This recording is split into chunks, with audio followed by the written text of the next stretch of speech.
देखिए बेटा, last class में हम लोग जो थे, हम लोगों ने स्टार्ट किया था बेटा, अपना पोर्शन जो स्टार्ट किया था वो था हमारा वेक्टर का रिजल्टेंट ऑफ टू वेक्टर्स, और उस पर बेस हमने कुछ क्वेश्चंस करे थे लास्ट वाले लेक्चर में, प्रॉब्लम सॉल्व करना स्टार्ट किया था। और एक प्रॉब्लम मैंने लास्ट में जा करके आपके लिए छोड़ा था, कैलकुलेशन आप करके बताना। एक्चुअल में वो तब हो नहीं सकता था, वो कॉन्सेप्ट मैंने आपको भी समझाया नहीं था, है ना। तो वो कॉन्सेप्ट मैं आज आपको देता हूँ, रिजोल्यूशन ऑफ वेक्टर्स। तो रिजोल्यूशन ऑफ वेक्टर समझते हैं, और उसके बाद में सबसे इंपॉर्टेंट चीज़ बेटा, आज हम वेक्टर में थ्योरी में ही आगे बढ़ेंगे और डॉट प्रोडक्ट वाला पोर्शन कंप्लीट करते हैं कि डॉट प्रोडक्ट क्या होता है। तो डॉट प्रोडक्ट और रिजोल्यूशन ऑफ वेक्टर आज समझना है, इंपॉर्टेंट क्लास है, बहुत इंपॉर्टेंट क्लास है, ठीक है। तो ध्यान से समझिएगा, ठीक है। और फिर डॉट प्रोडक्ट होता है, उसके बाद में क्रॉस प्रोडक्ट, और उसके बाद में फिर बेटा अपन शीट के क्वेश्चन सॉल्व करना स्टार्ट करेंगे पूरे, ठीक है। तो वो इकट्ठे, और अभी मैं आपको एक शीट भी मे बी लेक्चर के बाद शायद दे दूंगा, है ना। तब तक आप अपने DPP जो दिए दो वो करके रखिए। चले आज से स्टार्ट करते हैं अपना नया पोर्शन, ध्यान देना। सबसे पहली चीज़ समझना बेटा, सबसे पहले हम लोग ये समझते हैं कि रिजोल्यूशन ऑफ वेक्टर क्या होता है। रिजोल्यूशन ऑफ वेक्टर, अब इस कॉन्सेप्ट को थोड़ा सा समझ लो, बहुत सिंपल होता है, ठीक है। अब रिजोल्यूशन ऑफ वेक्टर का मीनिंग क्या है पहले ये समझते हैं, फिर डॉट प्रोडक्ट पे चलेंगे, तो आपको वहाँ पे भी इसका यूज़ दिख जाएगा। अब देखो बेटा, ध्यान से होता क्या है, जैसे मान लीजिए मैं आपको एक फॉर्मूला डिराइव करके ही देने वाला हूँ, तो इसलिए थोड़ा ध्यान से समझना। देखो बेटा, मैंने कहा ये मेरे लिए एक्स एक्सेस है, ये मेरे लिए वाई एक्सेस हो गया, एक्स एक्सेस है, वाई एक्सेस है, ठीक है। अब मैंने कहा मैंने कोई एक वेक्टर लिया, ध्यान से मैं आपको फीलिंग भी मतलब फील भी करवाता हूँ आपको। देखो ध्यान से, ये ओरिजिन है बेटा, ओरिजिन से मान लीजिए मैंने यहाँ पर एक वेक्टर बनाया, और इस वेक्टर को मैंने बोल दिया सपोज करिए ए वेक्टर, ठीक। ये हमारा कौन है, ए वेक्टर। अब ध्यान से देखो बेटा, जब हम यहाँ पर रिजोल्यूशन ऑफ टू वेक्टर्स के बारे में बात करने के लिए जाते हैं, तो अब जरा ध्यान से समझना, इसका मीनिंग क्या समझाना चाहता हूँ वो देखो ध्यान से। सपोज करो जैसे मेरे पास अभी यहाँ फिलहाल अभी चेयर है नहीं तो आप इमेजिन करना बेटा एक चीज़, आप मुझे बताना कि आपको समझ आया कि नहीं आया, तो फिर आपको क्लियर होगा इफेक्ट। जैसे सपोज करो कि एक चेयर यहाँ रखा हुआ है, राइट बेटा, है ना। अब एक चेयर रखा हुआ है, चेयर में पता है ना, एक स्टैंड ऐसा होता है और एक हॉरिजॉन्टल ऐसा, किस टाइप का बनता है बेटा, ये ऐसा रहता है और ये एक पोर्शन ऐसा उठा रहता है ना, इस टाइप से। सोचो कि इस तरीके के शेप में एक चेयर यहाँ पे रखा हुआ है। अब उस चेयर को खींचने के लिए आप फोर्स लगाते हो, ध्यान से देखना, यदि कोई हो तो वहाँ पे ट्राई भी कर लेना। क्या आप फोर्स लगाते हो, हमने फोर्स कैसा लगाया बेटा, हमने उसको पकड़ा इस तरीके से और ऐसे खींच रहे हैं हम, जस्ट, है ना। अपन इसको इस तरीके से खींचते हैं, तो बेटा यहाँ से पकड़ के मैंने उसको ऐसा खींचा है। तो जरा ध्यान से समझना एक चीज़, क्या बोल रहा हूँ मैं, कि जब मैं इसके ऊपर फोर्स लगाऊंगा, इस चेयर पे फोर्स लगा करके खींच रहा हूँ, तो जरा एक चीज़ फील करना कि उस टाइम पे तुम्हारा हाथ ऐसे है ना, तो पूरा हाथ स्ट्रेच हो रखा होगा। अब हाथ पूरा स्ट्रेच हो रखा है, मतलब आपने पूरा फोर्स किधर लगाया बेटा, आपने कंप्लीट फोर्स आपके हाथों पे लगाया। आपको फील हो रहा होगा, मैं अभी खींच रहा हूँ ना तो मुझे ही फील हो रहा है ऐसा। तो आप सोचेंगे, अपने बारे में भी सोच के देखेंगे तो आपको फील होगा कि आपके हाथ पे एक प्रेशर आ रहा होगा। तो यहाँ पे जो फोर्स लग रहा है ना हाथ पे बेटा, मतलब ये बता रहा है कि मेरा डायरेक्शन क्या है फोर्स का। तो मैंने बोला कि यार इस तरीके से खींच रहा हूँ, तो इस डायरेक्शन में खींच रहा हूँ, मतलब हैंड के अलाउंग, ठीक। अब सुनो, होना क्या चाहिए था, यदि कोई ऑब्जेक्ट है और उस पर जिस डायरेक्शन में मैं फोर्स लगा रहा हूँ उसी डायरेक्शन में ऑब्जेक्ट को उठना चाहिए था, मतलब वो चेयर ने ऐसे ही उठ कर के आ जाना चाहिए मेरे साथ। लेकिन रियल में जो हम देखने जाते हैं बेटा, ऐसा नहीं होता है। हम क्या नोटिस करते हैं मालूम है, देखना है अभी, आप चेयर को ऐसे खींच जरूर रहे हो, तो वो चेयर थोड़ी सी आगे शिफ्ट होती है, मतलब वो हॉरिजॉन्टल डायरेक्शन में भी शिफ्ट हो रही होती है, ठीक है। मतलब हॉरिजॉन्टली थोड़ा आगे बढ़ेगी, तो हॉरिजॉन्टल डायरेक्शन में कुछ शिफ्ट होती है, और कुछ वर्टिकल डायरेक्शन में, मतलब कुछ ऊपर उठ जाती है। समझ में आया मेरी बात, क्या बोलना चाह रहा हूँ, कि हॉरिजॉन्टल डायरेक्शन में कुछ जाती है और कुछ वर्टिकल डायरेक्शन में। मतलब आप नोटिस करना एक चीज़ को, कभी उठाने जाओगे ना तो एक तो चेयर आगे भी खिसक रहा होगा, और थोड़ा सा देखोगे तो लिफ्ट भी कर रहा होगा, ऊपर भी उठ गया होगा, ऐसा, ठीक है। तो हम क्या बोलना चाह रहे हैं, अब ध्यान से समझना। मैंने ये बोला बेटा, जब मैंने फोर्स लगाया था, फोर्स का डायरेक्शन तो ये वाला था, लेकिन हॉरिजॉन्टल डायरेक्शन में डिस्प्लेसमेंट हुआ, मतलब क्या हुआ, जितना फोर्स मैंने इधर लगाया था उसका कुछ पार्ट उसका कुछ इफेक्ट किधर मिला, मुझे हॉरिजॉन्टली मिला, तभी वो हॉरिजॉन्टल डायरेक्शन में गया, और कुछ पोर्शन उसका वर्टिकल डायरेक्शन में लग रहा होगा, जो उसको ऊपर लिफ्ट भी करवा रहा होगा। मतलब देखा जाए तो जब हम एक फोर्स या एक वेक्टर की बात कर रहे होते हैं ना, तो उसके दो कंपोनेंट होते हैं बेटा। एक होता है हॉरिजॉन्टल कंपोनेंट, जो एक्स एक्सिस के साथ बनाया था हमने, तो ग्राउंड के साथ जो बन रहा है वो हॉरिजॉन्टल और उसके परपेंडिकुलर जो बनता है वो वर्टिकल कंपोनेंट होता है। तो अब कैसे होता है मैं उसको यहाँ पे समझाता हूँ। बस मुझे एक चीज़ बताओ, क्या ये फील आया तुम्हें, समझ में आया कि हाँ भैया सर मैं 4 इधर लगा रहा हूँ बट कुछ इफेक्ट उसका हॉरिजॉन्टल डायरेक्शन में भी है और कुछ उसका वर्टिकल डायरेक्शन में, क्या ये फील समझ में आया? तो मैं आपको यहाँ पे बताता हूँ कि इफेक्ट कैसे निकालना है। हाँ ठीक है, अब देखो मैं ऐसा बोलता हूँ, मान लीजिए बेटा वो जो वेक्टर था जिधर फोर्स लग रहा था, सपोज करिए कि वो वेक्टर ए है, ठीक, और हॉरिजॉन्टल के साथ, हॉरिजॉन्टल मतलब ग्राउंड के साथ, हाँ बेटा बिल्कुल मैं अभी आने वाला हूँ, उस पर भी आने वाला हूँ, रुको। तो मैंने बोला मान लीजिए ग्राउंड के साथ में उसने एंगल कितना बनाया यहाँ से, थीटा, ठीक है बेटा। तो हमने बोला कि ये वेक्टर है और ये ग्राउंड के साथ एंगल कितना बना रहा है, थीटा। तो जिसके साथ एंगल बनाता है ना उसको हॉरिजॉन्टल बोलते हैं, ध्यान से समझना बेटा। जैसे ये थीटा एंगल एक्स एक्सिस के साथ बना है तो हॉरिजॉन्टल कौन होगा, एक्स वाला। अच्छा यदि यही थीटा एंगल में तुम्हें वाई एक्सिस के साथ देता तो हॉरिजॉन्टल कौन हो जाता, वाई वाला। मतलब जिसके साथ आपको एंगल दिया ना उसको हॉरिजॉन्टल बोलो और उसके जो परपेंडिकुलर होगा वो वर्टिकल। मतलब देखो यहाँ पर एंगल मैंने एक्स एक्सिस के साथ बनाया तो मैं बोलूँगा कि ये मेरा हॉरिजॉन्टल है एक्स, तो वाई वर्टिकल हो जाएगा इसके परपेंडिकुलर वाला। अच्छा यदि मान ले बेटा ये थीटा मैं यहाँ से ना दे करके यहाँ से देता तो y वाला मेरे लिए हॉरिजॉन्टल होता और उसके परपेंडिकुलर मतलब x एक्सिस मेरे लिए वर्टिकल हो जाता। तो इस तरीके से मुझे जाना है कि हॉरिजॉन्टल कौन है और वर्टिकल कौन है। जिसके साथ एंगल बनता है वो हॉरिजॉन्टल देगा और उसके परपेंडिकुलर वाला वर्टिकल। तो देखो ध्यान से क्या किया मैंने, बोला मान लीजिए ये हॉरिजॉन्टल x एक्सिस वाला ही लिया है हमने, अब इसका इफेक्ट देखना चाहते हैं। चलिए ये O पॉइंट, इसे A बोल दीजिए। अब बेटा आपको निकालना था इसका कंपोनेंट, कंपोनेंट मतलब इसका कितना पोर्शन है जो एक्स एक्सिस पर है मतलब हॉरिजॉन्टल। तो क्या करते हैं, ध्यान से देखना बेटा, आप यहाँ से एक प्रोजेक्शन ले लीजिए, परपेंडिकुलर ड्रॉ करिए एक्स एक्सिस पे। तो मैंने परपेंडिकुलर ड्रॉ किया तो मैंने उसको M पॉइंट बोला। तो हम क्या बोलते हैं, जो ये OM आ रहा है ना, OM, ये OM जो है ये मेरा हॉरिजॉन्टल कंपोनेंट है। मतलब जो ये OM वाला पोर्शन आ रहा है ना ये मेरा हॉरिजॉन्टल है। और इसी से यदि मैं एक परपेंडिकुलर ड्रॉ करूं कहाँ पे, y एक्सिस पे, तो ये जो ON आ रहा है ना, ON, ये मेरा वर्टिकल कंपोनेंट है। तो बेटा एक होता है हॉरिजॉन्टल कंपोनेंट जो x एक्सिस के अलॉन्ग है, एक होता है वर्टिकल कंपोनेंट जो y एक्सिस के अलॉन्ग है। तो एक x एक्सिस वाला एक y वाला। तो हम क्या बोल रहे हैं, ध्यान से देखिएगा बेटा, यहाँ से जो प्रोजेक्शन लिया तो OM मेरा हॉरिजॉन्टल हो गया और ये जो ON है ना वही तो AM है, तो ये मेरा वर्टिकल कंपोनेंट। तो बस अपन को निकालना क्या है, देखो ध्यान से मैं समझाता हूँ, अब ध्यान देना। आपको OM निकालना है, अपन cos थीटा लगा दे बेटा। cos थीटा क्यों लगा रहे हैं, ध्यान से देखिएगा, ध्यान से। A वेक्टर मतलब हॉरिजॉन्टल पता है तो आप उसका मैग्नीट्यूड निकाल ही लोगे। तो A वेक्टर का मैग्नीट्यूड पता है, हॉरिजॉन्टल मतलब बेस निकालना है तो अपन cos थीटा निकालते तो बेस अपॉन में ये, ठीक है। तो इसका मैग्नीट्यूड ले लीजिए, सिंपल A लिखते हैं, है ना। तो ये मैग्नीट्यूड A हो गया। तो OM इक्वल टू क्या निकल के आया बेटा, A cos थीटा। तो OM equals to A cos theta, ये मेरा हॉरिजॉन्टल कंपोनेंट है, हॉरिजॉन्टल कंपोनेंट है। दूसरा ध्यान से वर्टिकल कंपोनेंट ये ON है मतलब AM, तो मैं इसके लिए साइन थीटा लगाऊंगा। तो साइन थीटा क्या निकल के आएगा बेटा, तो देखो ध्यान से, साइन थीटा क्या बता रहा होगा, AM अपॉन में A, परपेंडिकुलर अपॉन हाइपोटेनियस। तो बेटा यहाँ से AM की वैल्यू निकल के आ रही होगी A साइन थीटा, तो ये आपका वर्टिकल कंपोनेंट आया, ध्यान से देखना, है ना। अब एक हॉरिजॉन्टल कंपोनेंट एक वर्टिकल कंपोनेंट दोनों आ गए ना। तो बेटा अब मैं आपको बताता हूँ, ध्यान से देखो, ध्यान से आपको लिखना कैसे है, आपको इस तरीके से लिखना है। एरो का ध्यान रखना मेनली, कि जैसे ये एरो इधर साइड में लगा हुआ था, मान लो ये A वेक्टर ही है पूरा इधर, तो यहाँ से जो कंपोनेंट होगा ना तो इसको भी एरो बाहर ही लगाना। मतलब सारे वेक्टर कोइनिशियल वेक्टर बनते हैं, कोइनिशियल। तो कोइनिशियल मतलब ये इधर से बाहर की तरफ जा रहा है और इसकी वैल्यू कितनी हो रही है बेटा, हॉरिजॉन्टल वाला है तो A cos थीटा, मतलब जो वेक्टर दिया हुआ है वही cos के साथ। तो A cos theta horizontal component, और ये जो वर्टिकल कंपोनेंट इधर साइड वाला जा रहा होगा ये भी बाहर ही निकलेगा, क्योंकि देखो कोइनिशियल बोला, सारे के सारे बाहर। तो ये आपको बता रहा होगा ये वाला पार्ट, तो इसको हम बोलते हैं A साइन थीटा। तो इस तरीके से बेटा यदि कभी कोई एक वेक्टर दे दिया ना A वाला इधर, तो उसका एक कंपोनेंट A cos थीटा, एक कंपोनेंट A साइन थीटा हम लोग यहाँ से निकालते हैं। अब जरा ध्यान से समझो मेरी बात। जैसे मान ले बेटा मैंने बोला फोर्स वाले केस में, मैंने बोला कि इस पॉइंट पर फोर्स इस डायरेक्शन में लग रहा था F थीटा एंगल पे, ठीक है, थीटा एंगल पे। तो अब आपको कुछ नहीं सोचना है, आपको कुछ नहीं सोचना है, इतना सारा ये सब बनाने की जरूरत नहीं है। आप सीधे सीधे याद रखिए, F है, जिधर एंगल बनता है ना बेटा उसी डायरेक्शन में जो कंपोनेंट आएगा, एरो उधर ही साइड जाएगा बाहर हमेशा। तो बाहर की तरफ गया तो इस वेक्टर को मैं क्या बोलूँगा हमेशा बेटा, F cos थीटा। और दूसरा कंपोनेंट होगा इसके परपेंडिकुलर वाला, इसके परपेंडिकुलर जो जा रहा है वो इधर साइड जा रहा है और ये बनेगा बेटा F साइन थीटा।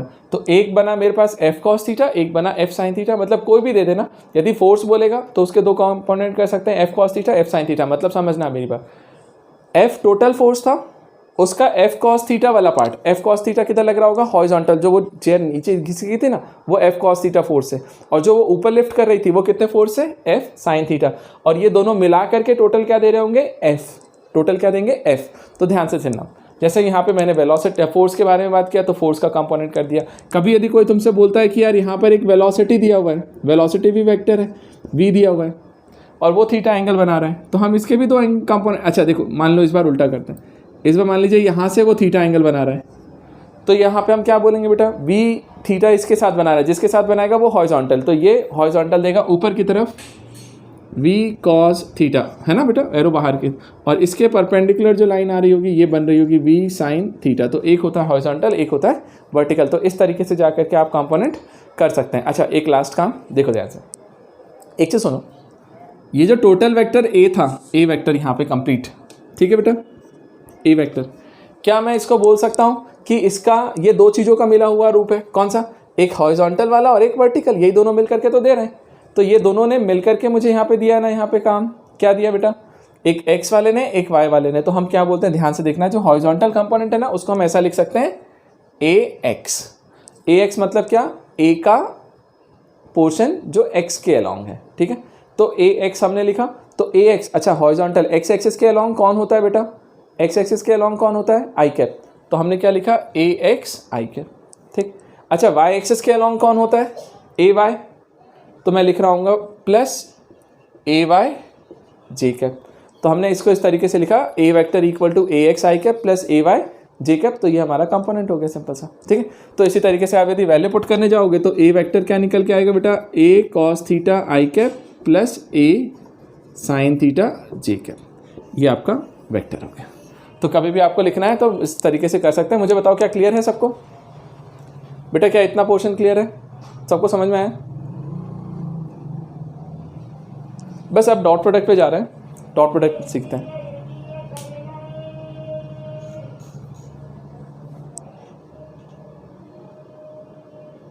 स्क्रीनशॉट ले लेना।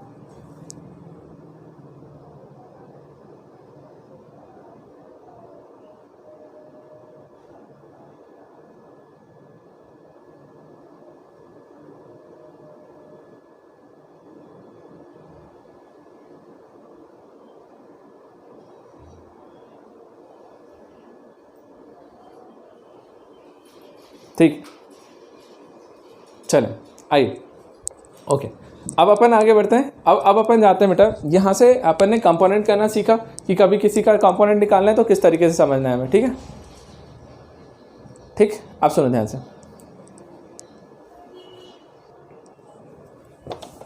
अब बेटा अपन जो अब पोर्शन स्टार्ट कर रहे हैं ना, अब हम मल्टीप्लिकेशन पे जा रहे हैं, ठीक है। कॉन्सेप्ट वाला पार्ट जल्दी खत्म कर रहे हैं। आज मैं डॉट प्रोडक्ट रख के आपको लगभग शायद सारे ही कॉन्सेप्ट बता दूंगा, फिर कल प्रॉब्लम्स देखेंगे उस पर। देखो ध्यान से, यहाँ पर जब हम डॉट प्रोडक्ट को देखने जा रहे हैं ना बेटा, तो अब हमारा जो पोर्शन स्टार्ट हो रहा है, ठीक, मैं सही टाइम पे आया बेटा, देखो ध्यान से।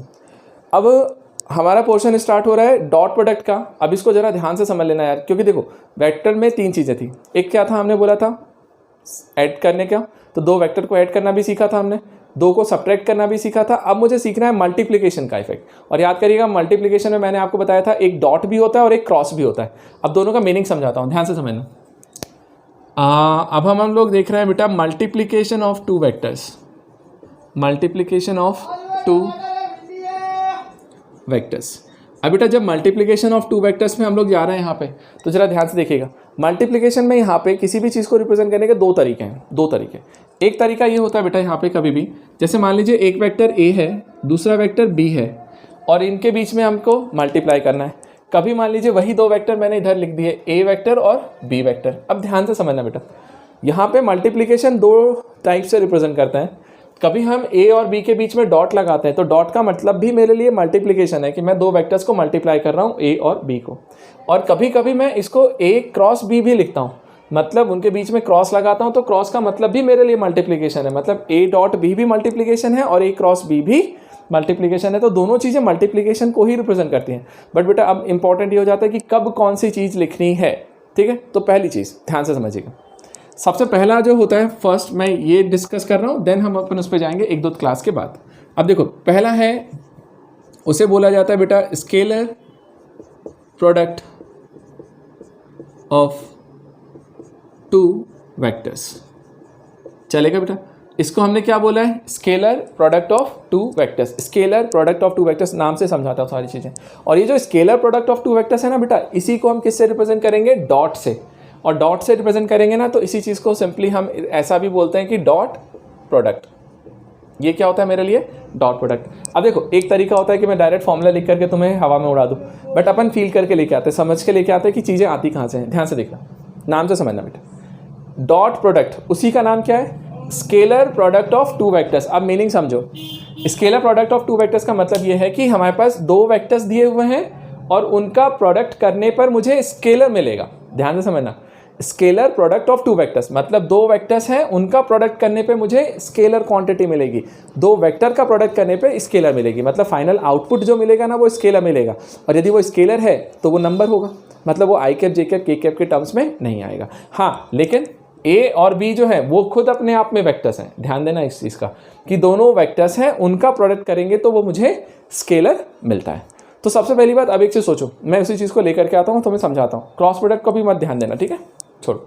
आप मुझे बताओ, क्या आपके दिमाग में कोई एक ऐसा केस याद आ रहा है, कोई एक टर्म ऐसा याद आ रहा है जो दो चीज़ों से मिलकर बना है और वो दोनों वेक्टर्स होने चाहिए, लेकिन उनका जो प्रोडक्ट होता है तो प्रोडक्ट करने पर वो चीज़ स्केलर आनी चाहिए? क्या ऐसा कोई टर्म है, कोई फिजिकल क्वांटिटी आपके दिमाग में है तो मुझे मैसेज करो एक बार। क्या कोई फिजिकल क्वांटिटी ऐसी है जिसको दो वेक्टर्स को मल्टीप्लाई करने पर एक स्केलर दे रही हो? हाँ जी, तो देखिए बेटा, है ना, मिल गया मुझे आंसर। क्या है, वर्क डन। यदि हम वर्क डन के बारे में बात करें और मैं उसी से आपको रिलेट करके बताता हूँ और वहीं पे अपन आगे बढ़ते हैं, ठीक है। ध्यान से देखने का बेटा, देखो जब मैं वर्क डन के बारे में बात करने जाता हूँ ना, तो वर्क डन क्या होता है याद करिएगा, फोर्स इनटू डिस्प्लेसमेंट, है ना। तो फोर्स इनटू डिस्प्लेसमेंट, अच्छा फोर्स कैसा है, खुद में वेक्टर है। डिस्प्लेसमेंट कैसा है, वो भी वेक्टर है। दो वेक्टर को मैंने मल्टीप्लाई किया, फोर्स इनटू डिस्प्लेसमेंट, तो मुझे आंसर में वर्क डन मिला। आपने पढ़ा था कि वर्क डन जो है वो स्केलर क्वांटिटी, वो डायरेक्शन पर डिपेंड नहीं करती। तो बात आती है सर वर्क डन, और मैं उसी वर्क डन का एग्जांपल लेकर के चल रहा हूँ और उसी से मैं आपको फॉर्मूला ला करके दे रहा हूँ डॉट प्रोडक्ट का, कि डॉट प्रोडक्ट होता क्या है। ध्यान से सुनो मेरी बात, ध्यान से समझ। मैंने बोला ध्यान से देखना बेटा, है ना पूरा कॉन्सेप्ट। किसी को भी डाउट आए तो बोलो। मान लीजिए एक ऑब्जेक्ट मैंने यहाँ पे इस जगह पे रखा हुआ है, इसके ऊपर मैंने कुछ फोर्स लगाया होगा।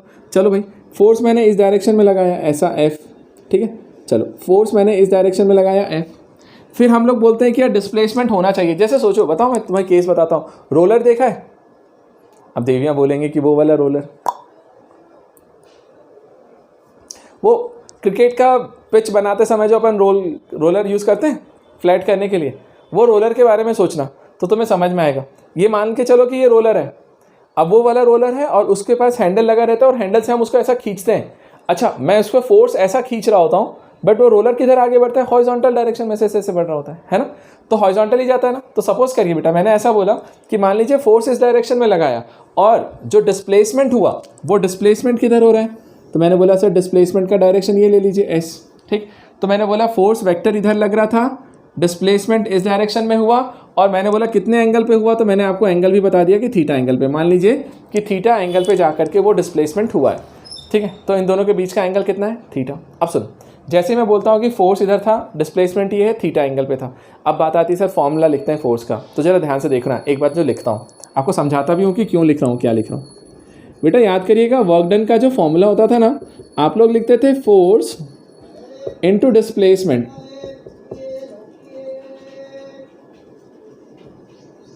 है ना, फोर्स इनटू डिस्प्लेसमेंट। अब याद रखिएगा, ये जो फोर्स इनटू डिस्प्लेसमेंट हम लोग बोलते थे ना, ये फोर्स इनटू डिस्प्लेसमेंट कब होता था मालूम है?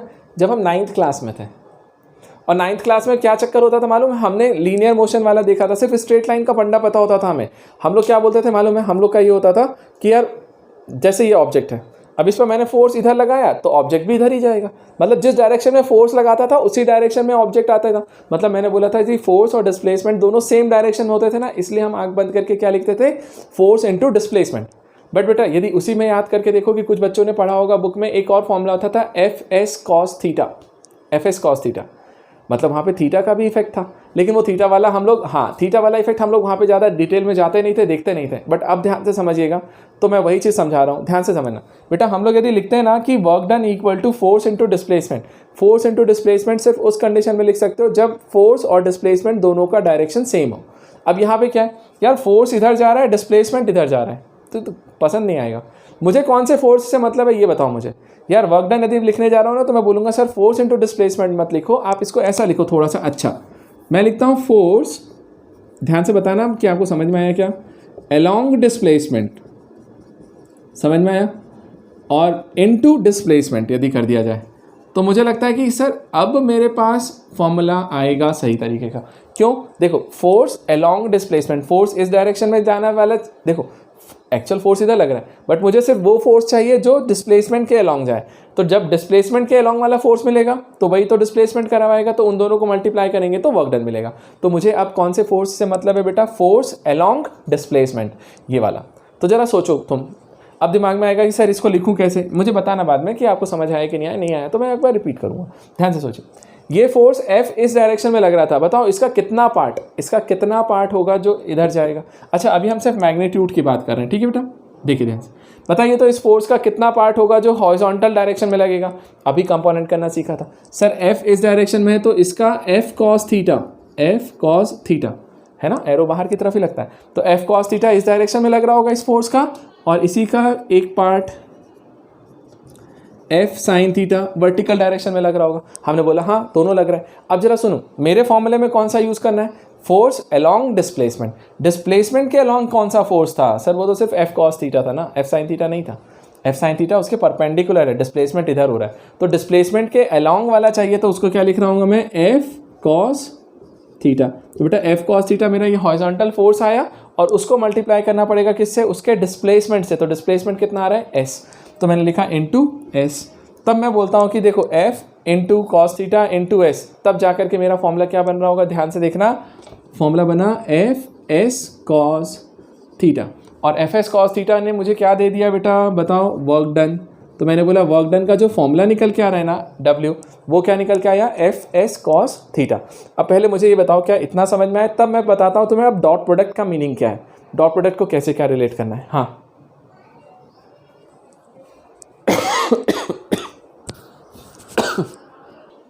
अब बेटा, अब अपन जा करके अब इसका फॉर्मूला बना रहे हैं। अब मेनली डॉट प्रोडक्ट को ला करके दे रहा हूँ, ध्यान से समझना।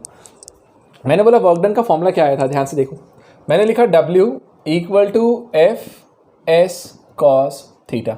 एक चीज़ बताओ, फोर्स अपने आप में vector, displacement vector, cos theta मतलब उनके बीच का एंगल है, और इन दोनों वेक्टर को मल्टीप्लाई किया तो मुझे वर्क डन आया, वो स्केलर है, मतलब कहीं ना कहीं ये डॉट प्रोडक्ट है।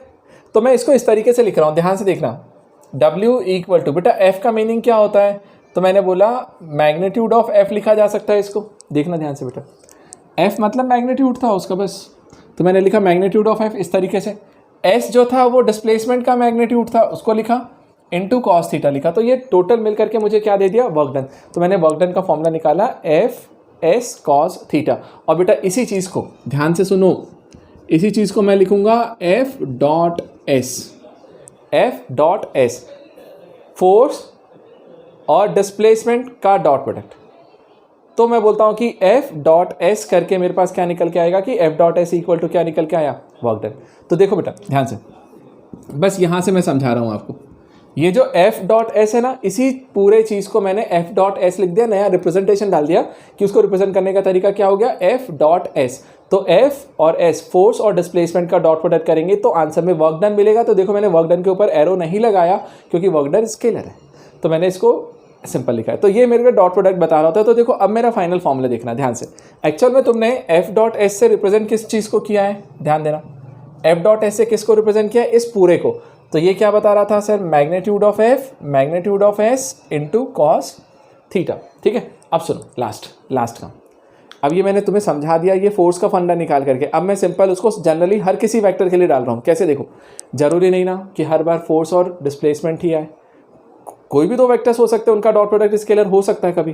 तो यदि कोई भी वेक्टर आ रहा है तो उसको आप स्टैंडर्ड से रिप्रेजेंट करो A और B से। तो मैं इसको देखो लिख रहा हूँ, इसको लिखता हूँ A, इसको लिखता हूँ B, तो मैंने लिखा A डॉट B। तो A और B लिखा तो A vector dot B vector, तो A डॉट B लिखाया, इक्वल्स टू क्या हो रहा होगा, मैग्नीट्यूड ऑफ ए, देखो एफ था तो एफ का मैग्नीट्यूड, तो मैंने लिखा magnitude of A magnitude of B और उनके बीच का कॉस थीटा। तो ये एक्चुअल में मेन फॉर्मूला मेरे पास निकल के आ रहा होता है बेटा डॉट प्रोडक्ट का, कि ए डॉट बी को मैं रिप्रेजेंट करूंगा magnitude of A into magnitude of B into cos theta. और स्पेशल सबसे बड़ी इंपॉर्टेंट बात जो मैं हमेशा से बोलता हूँ, ध्यान से बेटा, ए वेक्टर इधर गया, बी वेक्टर इधर गया और उनके बीच का एंगल थीटा है, मतलब ध्यान रखना दोनों वेक्टर को इनिशियल वेक्टर होने चाहिए, मतलब बाहर निकलने वाले। तो ए भी बाहर निकल रहा है, बी भी बाहर निकल रहा है, जब दोनों वेक्टर बाहर निकल रहे हैं ना तो उनके बीच का एंगल थीटा होता है। तो यदि कभी मान लो एक वेक्टर बाहर जा रहा है दूसरा अंदर आ रहा है, उसको थीटा मत बोलना, थीटा हमेशा कौन सा होगा, जब दोनों वेक्टर बाहर जाएंगे। मैंने आपको समझाया था, मैं भी और समझा दूंगा। तो मुझे बताओ क्या तुम्हें ए डॉट बी का फॉर्मूला समझ में आया कि A dot B equal to magnitude of A into magnitude of B into cos theta, and theta is the angle between A and B vector, है ना। और ए और बी दोनों कैसे होने चाहिए, कोइनिशियल वेक्टर्स। तो जरा मुझे बताओ, ये मेन फॉर्मूला दिया, अब मैं इसकी प्रॉपर्टीज को डिस्कस करना स्टार्ट करता हूँ एक एक करके सारी चीज़ों को। ये सिर्फ मैंने एक्सप्लेन किया पूरा कि फंडा आया कैसे। आई बेटा, अब देखिए जरा ध्यान से, अब मैं मेनली डॉट प्रोडक्ट पे हूँ, स्केलर प्रोडक्ट। अब डायरेक्ट फॉर्मूला लिखते हैं और उसकी प्रॉपर्टीज डिस्कस कर रहे हैं। डिस्कस करने में क्या क्या चीज़ें आती हैं, ध्यान से देखिएगा। पहला बेटा हमने क्या बोला, सबसे फर्स्ट पॉइंट ले लेता हूँ इसका एक एक करके, कि ए वेक्टर आपके पास यदि ये दिया हुआ है, बी वेक्टर इधर दिया हुआ है और उनके बीच का एंगल दिया हुआ है थीटा, तब हम लोग ए डॉट बी को कैसे डिफाइन करते हैं sir, A dot B equals to magnitude of A magnitude of B into cos theta. तो ये उनके डॉट प्रोडक्ट का फॉर्मूला हो गया।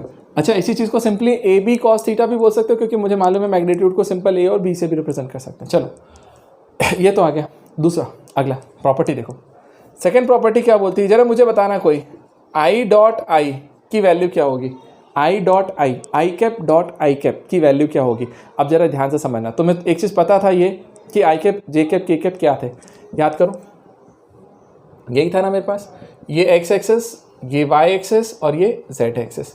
तो मैंने बोला एक्स एक्सेस के अलॉन्ग जो जाता है वो आई कैप, वाई के अलॉन्ग जो जाता है वो जे कैप, जेड के अलॉन्ग जो जाता है वो के कैप। तो मैंने इस तरीके से बोला कि ये आई कैप, ये जे कैप और ये के कैप। चलो अब मैं बोलता हूँ आई डॉट आई, बताना आई कैप क्या था, unit vector along X axis. तो जरा सोचो जरा ध्यान से, मैं लिखूंगा आई डॉट आई। अब यदि बेटा आई और आई वाले का यदि मैं डॉट प्रोडक्ट निकालने की जाऊँ तो क्या लिखूंगा, प्रॉपर्टी पे जाऊँ, कुछ नहीं सोचना। मैंने लिखा magnitude of first vector into magnitude of second vector into cos theta, और थीटा क्या हो जाएगा, angle between I cap and I cap. तो मेरे पहला वाला भी एक्स एक्सिस की पॉजिटिव डायरेक्शन में था, दूसरा आई कैप भी तो उधर ही होगा ना, तो उनके बीच का एंगल हमेशा कितना रहेगा, 0 डिग्री। तो मैंने बोला उनके बीच में एंगल कितना बन रहा होगा सर, कॉस 0। अच्छा मुझे बताओ आई कैप का मैग्नीट्यूड, आई कैप क्या है, unit vector, unit vector, unit vector का मैग्नीट्यूड कितना होता है, 1, आपको पता है। तो इसको मैं लिखूंगा 1, ये वाला जो है वो भी 1, और ये साथ में जो कॉस आ रहा है कॉस 0 भी 1। तो ओवरऑल पूरा जब मल्टीप्लाई होगा तो मल्टीप्लाई होकर के ये फाइनल आंसर मुझे क्या दे रहा होगा, 1। ठीक है, ठीक है।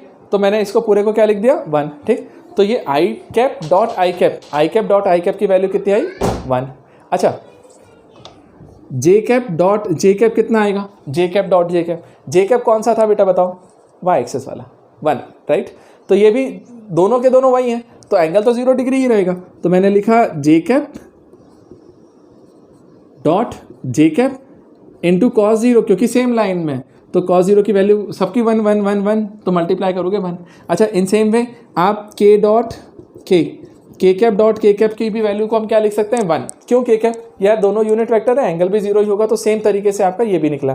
तो बस एक चीज़ का ध्यान रखना स्पेशली, क्या आई कैप और आई कैप का प्रोडक्ट 1 होता है, डॉट प्रोडक्ट।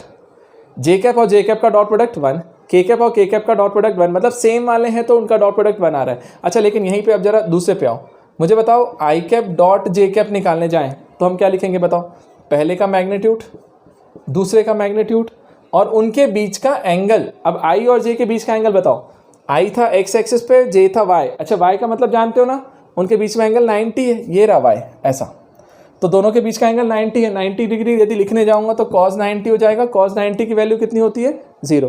तो cos 90 0, तो ओवरऑल पूरा आंसर निकल के 0 हो जाएगा। ठीक है, अच्छा इसी तरीके से जरा सोचो जे डॉट के निकाला जाए, जे डॉट के, तो हम फिर से वही लिखने जाएंगे, magnitude of J cap magnitude of के कैप, है ना बेटा। और इनके बीच का एंगल, तो जे और के, जे था वाई एक्सिस पे, के है जेड एक्सिस पे, तो ये दोनों भी तो परपेंडिकुलर है, तो इन दोनों के बीच में भी यदि ये परपेंडिकुलर हैं तो इनके बीच का एंगल फिर से कितना हो गया, cos 90। अब cos 90 करेंगे तो cos 90 0, तो cos 90 की वैल्यू 0, तो ये पूरा पोर्शन फिर से निकल के 0 आ गया। ठीक, और लास्ट वाला बेटा k dot I, k dot I. अब k डॉट आई यदि करने जाओगे तो उस कंडीशन में क्या होगा बताओ, k का मैग्नीट्यूड, आई कैप का मैग्नीट्यूड और उनके बीच का एंगल cos 90, तो फिर से आंसर 0। तो बस एक चीज़ का ध्यान रखो बेटा, आई कैप है, जे कैप है, के कैप है, सेम वाले हैं तो उनका डॉट प्रोडक्ट 1, और आई डॉट जे डॉट के डॉट आई मतलब अलग वाले हैं, डिफरेंट वाले हैं दोनों, तो उनका डॉट प्रोडक्ट हमेशा 0 होता है। अभी बहुत स्टैंडर्ड वाला रिजल्ट है, बहुत बेसिक वाला, बिल्कुल रट के आना चाहिए, क्योंकि आगे वाली चीज़ जो है ना वो इससे रिलेट करेगी कहीं ना कहीं। ठीक, तो मुझे पहले बताओ क्या आपको ये चीज़ क्लियर हुआ? हाँ, क्या ये चीज़ क्लियर है? ये प्रॉपर्टी क्लियर है? चलो बेटा अब ध्यान से देखो, अब नेक्स्ट वाली प्रॉपर्टी हमारे लिए, ठीक, अब वो थर्ड प्रॉपर्टी हम यहाँ लिख रहे हैं, वो बड़े काम की चीज़, ध्यान से देना, ध्यान देना। जैसे मान लीजिए बेटा मैंने थर्ड वाला केस दिया, मैंने आपको एक वेक्टर डिफाइन किया, A vector equal to a1 I cap plus b1 J cap plus c1 K cap. दूसरा वेक्टर डिफाइन किया, बी वेक्टर इक्वल्स टू बेटा a2 I cap plus b2 J cap plus c2 K cap. अब ऐसे दो vectors मैंने दे दिए, ठीक है, अरे आई कैप जे कैप के कैप में लिखते हैं जैसा वही नंबर होंगे, a1 b1 c1 बोला, a2 b2 c2 बोला, कोई दिक्कत नहीं। अब सुन, मैंने बोला तुमसे, ध्यान देना, मैंने बोला यार ये दोनों वेक्टर दे करके सर a डॉट बी निकालो, a डॉट बी निकालो। अब a डॉट बी यदि तुम यहाँ पे निकालने के लिए जाओगे तो अब तुम फंसने वाले हो। दिक्कत कहाँ मालूम है? सोचो ध्यान से। मैंने बोला सर ठीक है मैं निकाल दूंगा a डॉट बी, मेरे पास फॉर्मूला है, कौन सा लगाओगे तुम? ये वाला, कि magnitude of a into magnitude of b into cos theta. चलो तुम मैग्नीट्यूड ऑफ a तो लिख दोगे, इसका मैग्नीट्यूड निकाल के, तुम्हारे पास फॉर्मूला है। मैग्नीट्यूड ऑफ b भी लिख दोगे, उसका भी फॉर्मूला है, बट एंगल को साथ में लिखना पड़ेगा, कॉस थीटा। अब थीटा के लिए थीटा एंगल कितना है, थीटा ही नहीं पता ना मुझे, कॉस थीटा, थीटा की वैल्यू पता ही नहीं है, यहाँ पे थीटा कहाँ दिया उसने, तो सिर्फ वेक्टर दिया है, मैं एंगल कैसे निकालूं? तब तो मैं यहाँ पे प्रॉब्लम में फंसने वाला हूँ कि यदि मैं इस तरीके से जाऊँगा ना डॉट प्रोडक्ट निकालने के लिए तो फंस जाऊँगा, क्योंकि मेरे पास थीटा ही नहीं है। तो उसी को निकालने का तरीका देखो, उसको हटा करके बिना उसके यदि सिंपल करने जाए तब देखो। अच्छा एक चीज़ बताओ, है तो मल्टीप्लीकेशन ही ना डॉट प्रोडक्ट, सिंपल मल्टीप्लिकेशन ही है, सिंपल मल्टीप्लाई करिए। कैसे? ध्यान से देखना, अप्रोच देखना कैसे करता हूँ। सिंपल फर्स्ट वाला मैंने एज इट इज़ लिखा बेटा, a1 I cap plus b1 J cap plus c1 K cap. इसका डॉट प्रोडक्ट करना दूसरे के साथ, a2 I cap plus b2 J cap plus c2 K cap. मैंने डॉट प्रोडक्ट कर दिया। अब जरा देखो, जैसे मैंने पहला वेक्टर दूसरा वेक्टर दोनों को डॉट प्रोडक्ट किया, तो फर्स्ट डॉट सेकेंड, तो दोनों का डॉट प्रोडक्ट मैंने ले लिया। अब देखो अब मैं क्या लिख रहा हूँ, अब आप सिंपल मल्टीप्लाई करना, और देखो मैं जो तरीका बोल रहा हूँ वही ध्यान से बेटा। देखिए एक चीज़ बताऊँ, मैं आपको क्लियर कर देता हूँ। डॉट प्रोडक्ट में मैं किसी भी वेक्टर को आगे पीछे लिखूँ मुझे फ़र्क नहीं पड़ेगा, क्योंकि ये स्केलर है। लेकिन जब हम इसके बाद क्रॉस प्रोडक्ट में जाएंगे ना, वो वेक्टर होता है, तो वेक्टर में आगे पीछे नहीं कर सकते, क्योंकि वो उसमें माइनस आ जाएगा तो वेक्टर ही बदल जाएगा, वो आपको बाद में समझ में आएगा। तो हमें ना अभी से हम वही रूल बना रहे हैं बेटा, हम वेक्टर के हिसाब से ही चलेंगे कि जो अभी से करो, ताकि उसी चीज़ को आगे भी कंटिन्यू करें तो आपको गलत ना लगे। मेरा तरीका ये है, आपने ए वाला वेक्टर पहले लिखा है ना, तो हमेशा ए वाले को ही पहले लिखना, फिर बी वाले को लिखना। जैसे देखो मैंने इसको मल्टीप्लाई किया पहले वाले को पहले वाले से, ऐसे ही करते हैं ना, सिंपल करो। तो क्या आएगा, a1 मल्टीप्लाई होगा a2 से, तो क्या होगा a1 a2, और ये आई कैप था और ये आई कैप, तो मैंने लिखा I cap dot I cap plus. ठीक, अगला ये इसके साथ तो प्लस आ गया। अब इसके लिए मल्टीप्लाई करेंगे तो क्या बनेगा बेटा, a1 b2, और आई कैप को पहले लिखना, फिर J cap dot I cap dot J cap. देखो आई कैप फिर डॉट फिर जे कैप। तो मैं ये बोल रहा हूँ कि इसको लिखने के लिए हम ये भी लिख सकते थे ना, जे कैप डॉट आई कैप। तो मैं बोल रहा हूँ मत आदत डालो, आप आदत हमेशा ये डालो कि पहले वाले को पहले लिखना है, बाद वाले को बाद में। तो मैंने लिखा J cap I cap dot J cap. अच्छा अगला देखो, ये वाला इसके साथ जाएगा तो क्या बनेगा बेटा, a1 c2 आई कैप डॉट के कैप। ठीक, प्लस प्लस b1 वाले को इस पे लेके जाओ, तो b1 इसके साथ जाएगा तो बनेगा बेटा a2 b1 J cap dot I cap. फिर ये वाला इधर जाएगा तो क्या बनेगा, plus b1 b2 J cap dot J cap, plus ये इधर बनेगा तो बनेगा b1 c2 J cap dot K cap. बेटा अभी रिजल्ट बहुत अच्छा है, ध्यान से देखना। सिंपल इतना किया, अब c1 वाले को इधर मल्टीप्लाई कीजिए, तो प्लस में आएगा तो c1 a2 के cap dot I cap, c1 b2 के कैप डॉट जे कैप और C1 C2 K cap dot K cap. अब जैसे ही तुमने इन सब को लिख दिया, अब देखो अब अगला फंडा क्या निकल के आ रहा है, देखना ध्यान से। आई कैप डॉट आई कैप की वैल्यू कितनी थी, 1 है ना, तो इसको लिख देता हूँ बेटा, ये वाला पोर्शन 1 हो गया तो निकला A1 A2 प्लस बेटा आई कैप डॉट जे कैप क्या था, 0, तो 0 से मल्टीप्लाई करोगे तो पूरा पोर्शन 0 हो गया। आई कैप डॉट के कैप भी क्या होगा, 0, ठीक है। फिर J dot I 0, J dot J 1, तो ये वाला पार्ट 1 आएगा, मतलब प्लस B1 B2 निकला, प्लस प्लस जे डॉट के 0, के डॉट आई 0, के डॉट जे 0, बचेगा फिर से के डॉट के।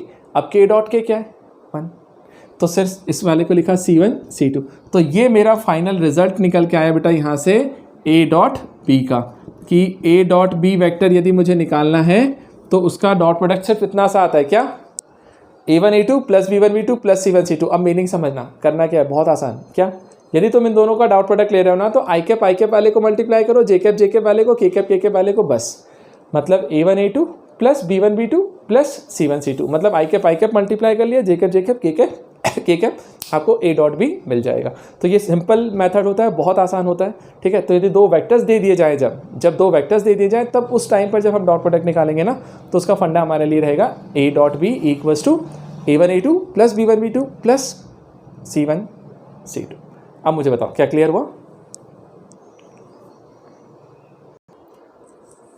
अब बढ़ते हैं फिर से अब नेक्स्ट पॉइंट पे आते हैं, नेक्स्ट प्रॉपर्टी। जैसे जैसे क्वेश्चंस आते हैं सब तरीके मैं आपको एकदम पहले ही क्लियर कर दे रहा हूँ, फिर ताकि हम जब प्रॉब्लम्स करने जाए ना तो तुम बोलो कि सर आप मत कर पाओ, मैं खुद ही कर देता हूँ, है ना, ऐसा वाला फंडा होना चाहिए। देखो आओ, अब ये अपन ने यहाँ पे डिफाइन कर लिया दो प्रॉपर्टीज़, अब तीसरी प्रॉपर्टी पे आते हैं।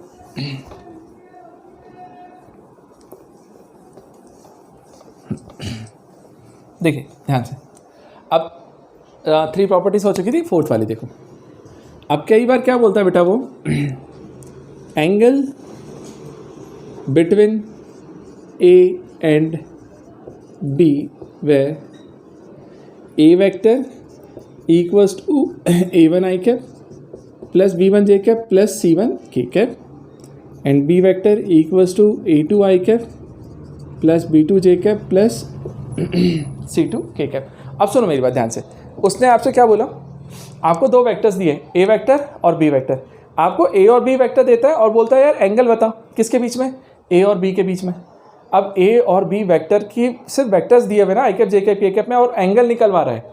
और वही तो मुझे दिक्कत होती थी कि एंगल कैसे निकालूं, तभी तो मैं फंस रहा था इस वाले केस में। तो ध्यान से समझना बेटा, एक चीज़ दिमाग में रूल बना के रखो, फिट करके रखना, बाकायदा अपनी कॉपी में मेंशन करके रखना, कभी भी दो वेक्टर्स के बीच में आपको एंगल निकालना है। तरीके बहुत सारे हो सकते हैं, हो सकता है मैं क्रॉस प्रोडक्ट पे जाऊँ, हो सकता है यूनिट वेक्टर का यूज़ करूँ, या कुछ भी करूँ, ट्रायंगल लगाऊँ, जो भी लगे। मैं बोलता हूँ सबसे सिंपलेस्ट तरीका ये होता है, सबसे सिंपलेस्ट तरीका ये होता है कि डॉट प्रोडक्ट पे जाओ। यदि आपने डॉट प्रोडक्ट के थ्रू उस चीज़ को सॉल्व कर लिया ना, तो बेटा उससे ज़्यादा सिंपल तरीके से वो कहीं नहीं आता। तो कभी भी दिमाग में फिट कर लेना कि दो वेक्टर्स के बीच में एंगल निकालना है, तो हम सिंपल डॉट प्रोडक्ट लेंगे और निकाल के ले आएंगे। अब कैसे निकालना है बेटा वो देखो ध्यान से। आपको A वेक्टर पता है तो A1 I cap plus B1 J cap plus C1 K cap. B vector पता है तो A2 I cap plus B2 J cap plus C2 K cap. आपको डॉट प्रोडक्ट निकालना है ना, एंगल निकालना है। एंगल निकालने के लिए सिंपल डॉट प्रोडक्ट को डिफाइन करो बस। क्या देखो मैंने लिखा A डॉट B क्या होता है sir, magnitude of A magnitude of B into cos theta.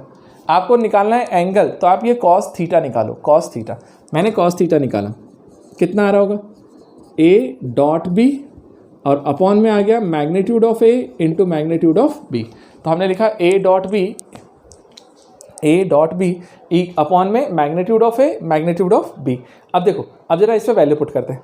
जब आप A डॉट B लिखने के लिए जाओगे तो अपन रखते थे ना, क्या हम निकाल सकते हैं वैल्यूज़, निकाल सकते हैं। कैसे देखना ध्यान से बेटा, A डॉट B मतलब A1 I cap plus B1 J cap plus C1 K cap. ये मैंने लिख दिया फर्स्ट वाला वेक्टर एज इट इज उठा के।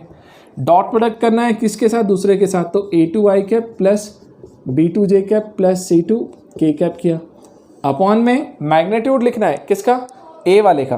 बेटा A का मैग्नीट्यूड कैसे निकालते हैं याद करो, तो तुम्हें याद होगा क्या करते थे, आई कैप के कोफिशिएंट का स्क्वायर प्लस जे कैप के कोफिशिएंट का स्क्वायर प्लस के कैप के कोफिशिएंट का स्क्वायर अंडर रूट के अंदर। तो कितना आ रहा होगा, under root of A1 square plus B1 square plus C1 square. In same way दूसरा क्या आएगा, a2 square plus b2 square plus c2 square. तो इस तरीके से जा करके मैं डॉट प्रोडक्ट निकाल सकता हूँ। मैंने दोनों की वैल्यू लिख दी यहाँ पे कॉस थीटा में, ठीक है। तो a वेक्टर और b वेक्टर को डिफाइन किया और इसको लिखा। अभी देखो लास्ट, अब आंसर आ गया। कैसे? यहाँ देखना आपने इसको लिखा और देखो क्या कर रहे हैं हम लोग यहाँ पे। वो क्या है देखना ध्यान से, मुझे बताओ तो इन दोनों का डॉट प्रोडक्ट क्या निकलेगा। अभी आपने लिखा था डॉट प्रोडक्ट क्या आता था यार, यदि वेक्टर्स डायरेक्ट दिए तो simple dot product a1 a2 plus b1 b2 plus c1 c2 i cap j cap j cap k cap पहले मल्टीप्लाई करके लिखिए। तो आएगा यहाँ से a1 a2 plus b1 b2 plus c1 c2 and whole upon में क्या आ रहा होगा दिस स्क्वायर प्लस दिस, ये तो एज इट इज है। तो under root of a1 square plus b1 square plus c1 square under root of a2 square plus b2 square plus c2 square, और इन सब में क्या लगा लेना मॉड, ठीक। तो मॉड लगा करके हम जो फॉर्मूला लिख रहे होते हैं ना, ये कॉस थीटा है। अब जरा सुनो मेरी बात, यदि ये कॉस थीटा आपको दे दिया मैंने, अब मैंने बोला कि तो बता एंगल क्या है, आप क्या करोगे, आपको जैसे दो वेक्टर मैंने दिए, आप दोनों वेक्टर्स की वैल्यूज लिखोगे यहाँ पे, सबको कैलकुलेट करोगे। मान लो पूरा आंसर निकल के 1/2 आ गया, तो हम बोलेंगे कॉस थीटा की वैल्यू 1/2 कब होती है, when theta equal to 60 degree. तो आप थीटा 60 बोल दोगे। यदि ये पूरा निकल के 1 आ गया तो कॉस की वैल्यू 1 कब होती है, 0 डिग्री पे, तो थीटा 0 हो जाएगा। यदि ये मिल करके क्या आ गया 0, तो कॉस की वैल्यू 0 कब होती है, 90 डिग्री पे, तो थीटा 90। तो इस तरीके से जा करके बेटा हम लोग यहाँ पे कंडीशन निकाल के लेके आते हैं और ये फॉर्मूला है। अच्छा ध्यान से सुना मेरी बात, यहाँ पर मॉड क्या बता रहा है, मैग्नीट्यूड। तो ध्यान से समझना, कई बार ऐसा भी हो सकता है ना बेटा, जब हम इसको मल्टीप्लाई करेंगे पूरा, तो हो सकता है आंसर नेगेटिव आ जाए, मतलब 1/2 की जगह -1/2 आ जाए। तो उस कंडीशन में तो कॉस नेगेटिव हो गया। और कॉस बताओ मुझे फर्स्ट क्वाड्रेंट में नेगेटिव होता है या सेकंड में? सेकंड में। All silver T cups, all मतलब फर्स्ट में तो सारे ही पॉजिटिव होता है, समझ में आ रहा है? तो देखो ध्यान से, जैसे मैं यहाँ पे दो वेक्टर्स के बारे में बात कर रहा हूँ ना, ध्यान देना, समझना, आपको क्लियर हो जाएगा। जैसे ये ए वेक्टर है, ये बी वेक्टर है बेटा, आपको इन दोनों के बीच का एंगल देखना था, तो इसके बीच का एंगल एक ये थीटा भी हो सकता है ना। और एक दूसरा वेक्टर यदि मैं इसी चीज़ को आगे एक्सटेंड कर दूँ तो ये वाला एंगल भी तो निकाला जा सकता है यहाँ से। तो एंगल जो है वो जैसे टोटल दो वेक्टर्स के, दो लाइन के बीच का मैक्सिमम एंगल कितना है, 180। ऐसा सीधा स्ट्रेट होगा तो 180 बनेगा। तो हम वो बोलते हैं कि एक एंगल यदि एक्यूट एंगल है तो दूसरा ऑब्ट्यूज भी तो हो सकता है ना। तो मैं ऐसा बोल रहा हूँ, ध्यान से समझिएगा, इस फॉर्मूले के थ्रू जो हम फॉर्मूला निकालते हैं ना, मॉड बोल रहे हैं कि यदि माइनस में भी आएगा तो हम प्लस बोलेंगे। प्लस बोलेंगे मतलब हम एक्यूट एंगल निकाल करके बताने वाले हैं, ऑब्ट्यूज वाला नहीं। तो इस फॉर्मूले के थ्रू जो रिजल्ट निकलेगा वो मेरा एक्यूट एंगल निकलेगा, कि एक्यूट एंगल कितना है दोनों के बीच में। अब मुझे बताओ, क्या आपको इतना क्लियर हुआ कि ये फॉर्मूला कैसे निकालना है? तो मैं आपको और कंडीशन समझाता हूँ इसमें, ध्यान देना। अब बेटा अगला वाला केस देखो ध्यान से। अगला केस क्या है, इसी में एक स्पेशल केस बनता है। अब वो स्पेशल केस बड़ा स्पेशल है, मतलब जिस पे क्वेश्चंस बहुत रहते हैं। ध्यान देना, क्या मैं उसको एज अ केस लेकर के देखता हूँ बेटा, 5th वाला, ठीक है। एक होता है यहाँ पे ऑर्थोगोनल वेक्टर्स, ठीक है। एक कंडीशन होता है ऑर्थोगोनल वेक्टर्स। कई बार क्या बोलते हैं, ध्यान से समझिएगा, आपको दो वेक्टर्स दे देगा, ए वेक्टर एंड बी वेक्टर, बोलेगा यदि ये ऑर्थोगोनल है तो बताओ लैम्डा कितना होगा। अब लैम्डा क्या है क्या नहीं है मैं तुम्हें खुद समझाता हूँ, अभी एक प्रॉब्लम करवा देता हूँ इस पर। देखो ध्यान से, क्या ऑर्थोगोनल वेक्टर्स, बेटा ऑर्थोगोनल वेक्टर्स कौन से होते हैं, जिनका एंगल कितना हो, 90 डिग्री। मतलब हमने बोला कि दो वेक्टर्स ऑर्थोगोनल वेक्टर बोल सकते हैं, या फिर आप उसे परपेंडिकुलर वेक्टर्स भी बोल सकते हैं। तो परपेंडिकुलर वेक्टर्स बोले या ऑर्थोगोनल वेक्टर्स बोले, मीनिंग एक ही है। या आप बताओ दो वेक्टर परपेंडिकुलर होंगे तो कब होंगे? तो ध्यान से सुनो, मान लो बेटा मैंने ए वेक्टर ये बोला, बी ये बोला, अब इनके बीच का एंगल कितना है, 90 डिग्री थीटा। तो मैं क्या बोलता हूँ, देखो डॉट प्रोडक्ट डिफाइन करके देखो, स्पेशल मिल जाएगा। A dot B equal to क्या होता है, magnitude of A magnitude of B into cos theta. Theta, अब मुझे बताओ थीटा कितना होगा, क्योंकि ऑर्थोगोनल बोला है, परपेंडिकुलर बोला है, मतलब थीटा की वैल्यू 90 डिग्री। तो थीटा को मैंने यहाँ से कितना ले लिया, 90। अब मुझे बताओ कॉस 90 की वैल्यू कितनी होती है, कॉस 90 0। कॉस 90 यदि 0 है तो ये पूरा प्रोडक्ट 0। तो मीनिंग क्या निकल के आया कि ए डॉट बी दोनों वेक्टर्स का प्रोडक्ट 0 होता है। तो याद रखना बेटा, ये बहुत इंपॉर्टेंट कंडीशन है, बहुत ज़्यादा इंपॉर्टेंट, कि मतलब बहुत यूज़ में आएगी, कि दो वेक्टर्स मुझे बहुत जगह पे परपेंडिकुलर मिलते हैं। जैसे ही परपेंडिकुलर मिलेंगे इसका मतलब है कि इनडायरेक्टली मुझे उसने बता दिया कि उनका डॉट प्रोडक्ट 0 है। तो दो वेक्टर परपेंडिकुलर सिर्फ तभी होते हैं जब उनका डॉट प्रोडक्ट 0 आता है। तो ये हमारा एक कंडीशन निकल के आया। अच्छा, इसी तरीके से पैरेलल वेक्टर्स भी हो सकते हैं, मैं उसको लिख नहीं रहा हूँ यहाँ पे क्योंकि वो स्पेशल केस नहीं होता, वो हम क्रॉस प्रोडक्ट में देखेंगे पैरेलल वाला। सुनो, यदि मान लीजिए दोनों वेक्टर पैरेलल हो जाए तो दो वेक्टर पैरेलल है तो थीटा कितना होगा 0, तो आप यहाँ पे cos 0 करोगे, cos 0 कितना हो जाएगा 1, इसको इधर मल्टीप्लाई करना है, फिर जो भी कंडीशन है वो लिख देना, बट वो कंडीशन अच्छी नहीं होती। वो कंडीशन हमें कहाँ अच्छी मिलेगी, जब हम क्रॉस प्रोडक्ट में जाएंगे, तो मैं उस कंडीशन को क्रॉस प्रोडक्ट में डिस्कस करूंगा। अभी मैं सिर्फ आपको डॉट प्रोडक्ट में ये वाली कंडीशन प्रूफ किया, बताया कि यदि दो वेक्टर परपेंडिकुलर हो जाएं तो उनका डॉट प्रोडक्ट हमेशा 0 होता है। अब तो बोलोगे सर इसमें क्वेश्चन कैसा आता है, तो देखो जरा पहले एक क्वेश्चन देख लेते हैं इसमें शॉर्ट में, फिर आप बताना मुझे आपको क्लियर हुआ या नहीं हुआ। देखो ये कौन सा पॉइंट था बेटा, 4th या 5th था, 5th पॉइंट था ना। चलो अब देखो एक चीज़ ध्यान देना, मैं बोलूँ फाइंड, क्वेश्चन है एक सिंपल सा शॉर्ट सा ऐसे, find lambda if vectors 2i cap minus 3j cap plus k cap and i cap minus lambda j cap plus k cap are orthogonal और परपेंडिकुलर वेक्टर्स। समझ में आए? अब देखो ध्यान देना कितना सिंपल सा था। ध्यान देना क्या बोला उसने, यार find lambda if vectors this and this are orthogonal और परपेंडिकुलर वेक्टर्स। अब बेटा यदि ये दोनों वेक्टर मेरे ऑर्थोगोनल या परपेंडिकुलर वेक्टर हैं तो लैम्डा निकालो। अब जरा ध्यान देना, दोनों वेक्टर्स जो दिए हैं वो परपेंडिकुलर हैं, उसने बोला है, तो हम क्या बोलेंगे कि यार उन दोनों का डॉट प्रोडक्ट क्या होगा 0। तो देखो बेटा मैं ऐसा बोलता हूँ कि पहले वाले वेक्टर को हम ए वेक्टर बोल देते हैं, दूसरे वाले वेक्टर को मैं बी वेक्टर बोलता हूँ, और मैं बोल रहा हूँ कि ये दोनों परपेंडिकुलर हैं। तो देखो सॉल्यूशन में आप क्या करोगे, ध्यान से देखना, बहुत ईजी है कि हमने बोला ए परपेंडिकुलर टू बी है, तो वो तभी होगा जब उनका डॉट प्रोडक्ट 0 होगा। तो हमने क्या किया, A dot B equal to 0। अब मुझे बताओ ए डॉट बी का मतलब जानते हो, चाहो तो डायरेक्ट लिख सकते हैं, बट मैं एक बार लिख देता हूँ। ए वाला वेक्टर एज इट इज लिख लीजिए बेटा, 2i cap minus 3j cap plus k cap, और दूसरा वाला डॉट प्रोडक्ट आ रहा होगा i cap minus lambda j cap plus k cap equal to 0। अब मुझे बताओ क्या होगा, बोलो कर दें, आई के A1 A2 B1 B2 plus C1 C2। तो बेटा 2 वाला 1 से मल्टीप्लाई होगा तो 2, फिर ये -3 मल्टीप्लाई होगा माइनस लैम्डा से तो प्लस माइनस माइनस प्लस हो जाएगा 3 लैम्डा, और C1 C2 तो 1 और 1 1 आ जाएगा ये, तो 2 + 1 कितना हो गया 3 प्लस 3 लैम्डा इक्वल टू 0। तो 3 लैम्डा इक्वल टू -3, तो लैम्डा इक्वल टू -1। तो लैम्डा की वैल्यू क्या निकल के आई -1। तो मेरा आंसर ये आएगा कि ये दोनों वेक्टर्स परपेंडिकुलर कब होंगे, जब लैम्डा की वैल्यू क्या होगी -1। तो लैम्डा इक्वल टू -1 के लिए दोनों वेक्टर्स परपेंडिकुलर हैं। तो इस पर बेस्ड बहुत क्वेश्चंस आते हैं, और बता रहा हूँ मैं आपको, झूठ नहीं बोल रहा, बट बेटा जेई वगैरह में इस पर क्वेश्चंस आए हुए हैं, नीट वगैरह में इस पर क्वेश्चंस आते हैं, ये वाले फंडे पे, इस वाले फंडे पे आपको देखना, अभी मैं शीट्स वगैरह दूंगा ना, आपको मिलेंगे क्वेश्चंस जहाँ पे आपको सिंपल सा इतना सा काम करना होता है, लेकिन वो बच्चों को पता ही नहीं होता है तो वो गलत करके आते हैं। मुझे बताइए क्या आपको क्लियर है, क्या ये कॉन्सेप्ट क्लियर हुआ? तो नेक्स्ट वाले कॉन्सेप्ट पे जाऊँ। चलिए अब मैंने बस एक सिंपल सा क्वेश्चन करके बता दिया, अब इसके बाद हमें अगली प्रॉपर्टी पे, अब वो प्रॉपर्टी भी बहुत इंपॉर्टेंट है, उस प्रॉपर्टी को पहले डिस्कस करते हैं, बहुत ज़्यादा इंपॉर्टेंट है ना। फिर आपको मैं बताऊंगा, उस पर एक क्वेश्चन करके बताऊंगा, और फिर बाद में अपन करेंगे। बेटा मैं आपको ना मेन फंडे देते चल रहा हूँ कि यार प्रॉब्लम कैसा है तो किस तरीके से देखना, क्योंकि बताऊँ ये वेक्टर वगैरह बच्चों से समझ में नहीं आते, क्योंकि पहली बार हम लाइफ में देख रहे होते हैं ना, आई कैप जे कैप के कैप, तो हवा हो जाता है हमारे लिए कि क्या है ये।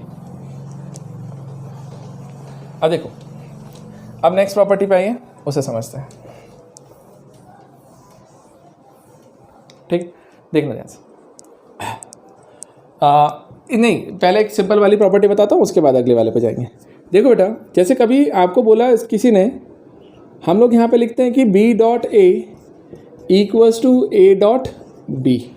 मीनिंग समझना, B डॉट A और A डॉट B सेम ही होता है। यहाँ पे क्यों होता है ऐसे मालूम है, जरा देखना। इसलिए होता है कि A डॉट B ये दोनों मिलकर के क्या देते हैं, एक स्केलर है तो डायरेक्शन पे डिपेंड ही नहीं कर रहे। अब A इंटू बी मल्टीप्लाई करूँ या B इंटू ए करूँ, मुझे कोई फर्क नहीं पड़ता। तो यहाँ पे B डॉट A और A डॉट B दोनों मेरे लिए सेम होते हैं। मतलब यहाँ पे कहीं पर भी आपको आ गया ना प्रॉब्लम में सॉल्व करते समय B डॉट A बना तो आप उसको A डॉट B लिख सकते हो, कोई दिक्कत नहीं है। या A डॉट B बना, आपको लग रहा है कि B डॉट A लिखना है तो B डॉट A लिख दो, कोई दिक्कत नहीं है। अब मैं बता देता हूँ कि कैसे, ध्यान से समझ।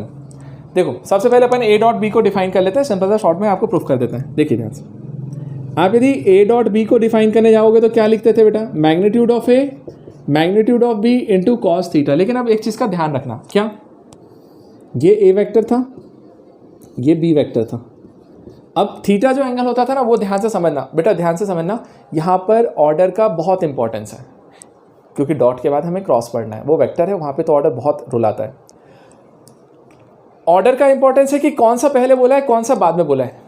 तो मतलब क्या है, देख जैसे कि इधर मैं बोला ए वाला, ए डॉट बी, तो ए वाला पहले था ना, तो आपको हमेशा क्या करना है मालूम, ध्यान से देखिएगा बेटा, आपको ए पे जाना है और ए से बी की तरफ मूव करना है। तो अपन ए पे पहले जाएंगे और फिर ए से बी की तरफ घूम रहे होंगे। तो ए से बी की तरफ जब घूमते हो ना इस तरीके से, तब वो एंगल जो मिलता है ना वो थीटा देता है। तो इस टाइम पे तुम्हारा घूमना कैसा हुआ है, एंटी क्लॉकवाइज, ऐसे घूमे हो। तो ये एंगल मेरे लिए कितना हो गया, थीटा। तो हम लोग बोलते थे कि ये एंगल उनके बीच में क्या आ रहा होगा, थीटा एंगल। तो चलो मैंने लिख दिया थीटा ये वाला है। चलो अब मैं बी डॉट ए डिफाइन करता हूँ, ध्यान देना, बी डॉट ए इसी चीज़ में। अब मैं इस फॉर्मूले से लिखूंगा तो क्या लिखूंगा, magnitude of B into magnitude of A, लिख दिया, इंटू कॉस थीटा। अब ध्यान देना, अब ध्यान देना, कॉस थीटा। अब थीटा कौन सा आएगा, तो ध्यान से देखो ऑर्डर, बी डॉट ए। अब आप बी से ए की तरफ जा रहे हो, समझ रहे हो मेरी बात, ए से बी पे नहीं जा रहे हो, बी से ए पे जा रहे हो। तो पहले किधर जाओगे, बी पे, ये रहे, और बी से फिर हम ए की तरफ घूमेंगे ना, ऐसा कर्ल बनाएंगे ऐसा। तो बी से ए की तरफ जा रहे हो तो एंगल किधर वाला होगा सर, ये वाला एंगल होगा ना। तो जरा बताओ, यदि ये एंगल 30 है तो ये भी एंगल 30 ही है, सेम ही लाइन तो है, एंगल चेंज नहीं हो रहा होगा। हाँ, डायरेक्शन बदल गया। ये पहला वाला एंगल अपन एंटी क्लॉकवाइज में घूमे थे और एंटी क्लॉकवाइज एंगल हमारा पॉजिटिव होता है, और दूसरी वाले में हम क्लॉकवाइज घूम रहे हैं और क्लॉकवाइज वाला एंगल नेगेटिव लेता है। तो यदि ये एंगल थीटा है तो देखना इसके जस्ट अपोजिट आए हैं, तो इसको माइनस थीटा लिखना पड़ेगा, प्लस थीटा नहीं। तो हमने उसको माइनस थीटा लिखना है। तो अब मेरे फॉर्मूले में यहाँ पे आ रहा होगा कॉस माइनस थीटा। और याद करो मैंने ट्रिग्नोमेट्री में आपको एक फॉर्मूला दिया था, cos minus theta equal to cos theta. मतलब कॉस में माइनस थीटा लिखो या प्लस थीटा लिखो, वो कॉस थीटा ही होता है, मतलब उसमें चेंज नहीं आता। तो ठीक है, मैंने बोला नहीं आ रहा है, तो कॉस माइनस थीटा। अच्छा, कॉस माइनस थीटा की वैल्यू क्या होती है, कॉस थीटा। तो कॉस माइनस थीटा भी कॉस थीटा ही है, तो मैं इसको सिंपली क्या लिखूंगा बताओ, magnitude of B magnitude of A into cos theta. अच्छा बेटा ये तो 2 है, ये 3 है मान लो नंबर, तो 2 इंटू 3 लिखूँ या 3 इंटू 2 लिखूँ, कोई फर्क नहीं पड़ता, मैग्नीट्यूड है तो इसको आगे पीछे लिख सकते हो। तो मैंने इसे लिखा मैग्नीट्यूड ऑफ ए, इसे magnitude of B into cos theta. और अब मैंने बोला यार यही तो फॉर्मूला था, ये देखो ए बी कॉस थीटा, इसी को तो ए डॉट बी बोला था, तो ये भी तो ए डॉट बी है ना। मतलब इस पूरे को मैं लिख सकता हूँ यहाँ से ए डॉट बी, और ये क्या था, बी डॉट ए। तो मुझे प्रूफ हो गया यहाँ से कि ए डॉट बी और बी डॉट ए हमेशा कैसे आएंगे, सेम। तो आप चाहो तो मन आए तो बी डॉट ए लिखो, चाहो तो ए डॉट बी लिखो, कोई फर्क नहीं पड़ता, आगे पीछे लिख सकते हो डॉट प्रोडक्ट में सिर्फ, क्योंकि यहाँ डायरेक्शन से इंडिपेंडेंट है। बट क्रॉस प्रोडक्ट में गड़बड़ हो जाएगी ये चीज़। हाँ, अब आप मुझे बताओ क्या आपको ये वाली प्रॉपर्टी क्लियर है, तो फिर नेक्स्ट वाले पे जाएं। आइए अब अपन आते हैं नेक्स्ट वाली प्रॉपर्टी पे, और नेक्स्ट वाली प्रॉपर्टी बहुत इंपॉर्टेंट फिर से। अब वो प्रॉपर्टी क्या है वो देखो ध्यान से। अब ये इंपॉर्टेंट प्रॉपर्टी क्या बोलती है, ध्यान से देखना, बहुत काम की चीज़ है। जिन लोगों ने मैथ्स में कॉम्प्लेक्स नंबर पढ़ा था ना, उनको थोड़ा सा और अच्छे से समझ में आएगा, देखना ध्यान से। वैसे ही प्रॉपर्टी है जैसे हमने वहाँ पे देखी थी, बट देखो ध्यान से, यहाँ हम क्या बोलते हैं कभी भी, ए डॉट ए क्या होगा, मतलब ए वाला वेक्टर उसी वेक्टर के साथ डॉट प्रोडक्ट कितना आएगा, सेम वेक्टर का सेम वेक्टर के साथ डॉट प्रोडक्ट कितना आएगा। क्या कोई मुझे बताना चाहेगा, मुझे भरोसा है कि तुम बताओ। चलें देखें, सही बोल रहा हूँ। अब ध्यान से देखो क्या फंडा क्या है, ध्यान देना बेटा। यहाँ पे बच्चे गलत बोल जाते हैं कई बार, क्या उनको लेता है आई डॉट आई 1 होता है, जे डॉट जे 1 होता है, के डॉट के 1 होता है, मतलब सेम वाले हैं तो डॉट प्रोडक्ट 1 आएगा। तो वो नालायक इसको भी ए डॉट ए को क्या बोल देते हैं 1, ठीक, वो गलत है। ए डॉट ए यहाँ पे 1 नहीं होता, क्यों नहीं होता वो ध्यान से समझना बेटा। आई कैप डॉट आई कैप मतलब सिर्फ एक्स एक्सेस वाला था। ये जो ए वेक्टर लिखा है ना, इसका मतलब क्या है कि इसके अंदर में, अरे ए वेक्टर क्या होगा, 2 आई कैप प्लस 3 जे कैप प्लस 4 के कैप, मतलब भाई के पास आई भी है, जे भी है और के भी है, सब है।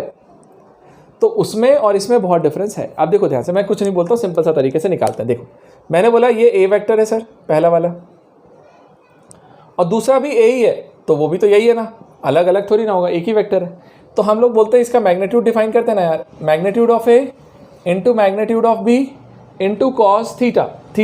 अब थीटा क्या होगा, दोनों वेक्टर्स के बीच का एंगल। अब ए और ए के बीच का एंगल क्या है, दोनों सेम लाइन पर है, सेम डायरेक्शन में, तो एंगल 0 डिग्री होगा ना। तो कॉस 0 को लिखा तो कॉस 0 की वैल्यू कितनी होती है 1, तो यदि 1 लिखने जाओगे तो जरा देखो प्रॉपर्टी क्या निकल के आई कि A dot A equal to यहाँ से था ये मैग्नीट्यूड ऑफ ए का स्क्वायर हो गया होगा और cos 0 की वैल्यू 1। तो बेटा ये सबसे बड़ी इंपॉर्टेंट प्रॉपर्टी निकल के आती है यहाँ पे जो बहुत यूज़ आएगी, वो क्या है कि ए डॉट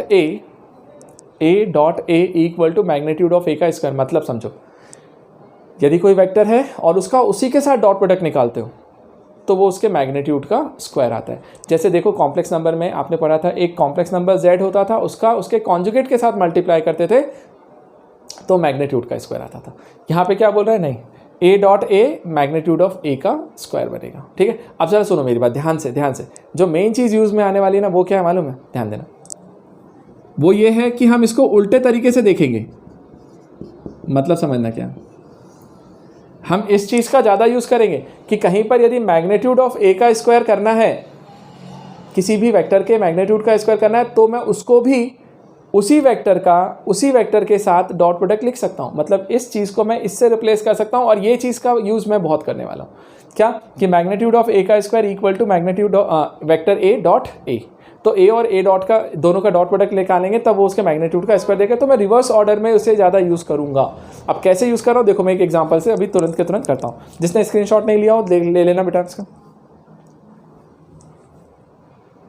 ठीक, चलो अब देखो, अब मैं तुम्हें ये करके बताता हूँ तो आपको समझ में आएगा, नहीं तो अभी ऐसे आप कंफ्यूज हो जाओगे। अब प्रॉब्लम देखना, अब बड़ा फेवरेट वाला प्रॉब्लम होता है जो पूछा जाता है। क्या, ध्यान से। अच्छा बेटा एक चीज़ बताऊँ, हम लोग इतना सारा जो पढ़ रहे हैं ना स्कूल वगैरह में, तो वो सिंपल से डायरेक्ट दे देगा। वो जैसे डॉट प्रोडक्ट किया था ना, दोनों वेक्टर देकर के बोलेगा डॉट प्रोडक्ट निकाल दे, भाई हो गया काम। तो उसका टेंशन ही नहीं लेना। हम जो भी पढ़ रहे हैं हम हमारे जेई नीट के हिसाब से पढ़ रहे हैं कि हमारे सिलेबस में जितना है हम उतना देखेंगे। देखें ध्यान से, क्या बोलता हूँ मैंने बोला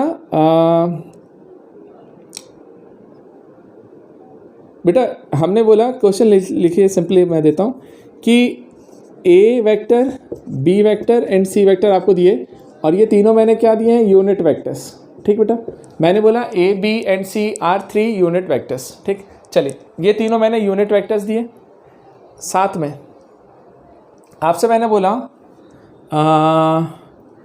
A perpendicular to B, B perpendicular to C and C perpendicular to ए।